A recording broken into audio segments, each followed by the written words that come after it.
গ্রামের এক কোণে ছিল একটা বাড়ি। চারদিকে ঝোপঝাড়ে ঢাকা, ছাদের টালির ফাঁক দিয়ে বাদুড় ঢুকত বের হতো। কিন্তু আসল ভয় ছিল বাড়ির পাশেই একটা পুরনো হিন্দুদের চিতাঘাট। বহু বছর আগে এখানে মৃতদেহ পোড়ানো হতো আগুন দিয়ে। মানুষ বলতো প্রতিটি চিতার ধোঁয়ার সঙ্গে মৃতদের আর্তনাদও মিশে যেত। দিনে জায়গাটা নিস্তব্ধ, কিন্তু রাত নামলেই চিতার জায়গা থেকে ধোঁয়ার মতো কুয়াশা উঠে আসে।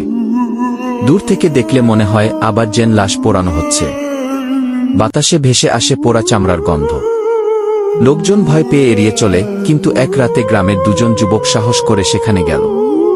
তারা শপথ করেছিল, আজ প্রমাণ করব এসব ভূতের গল্প মিথ্যে।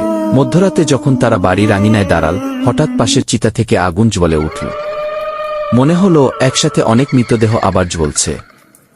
আগুনের ভেতর থেকে দেখা গেল অসংখ্য কালো ছায়া হাত নেড়ে ডাকছে, আমাদের দাহ হয়নি ঠিকভাবে, আমাদের মুক্তি দাও।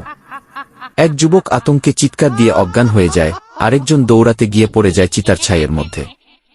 পরের দিন গ্রামবাসীরা দেখতে পেল তার শরীর পুড়ে গেছে, যেন আগুন তাকে সত্যিই গ্রাস করেছিল।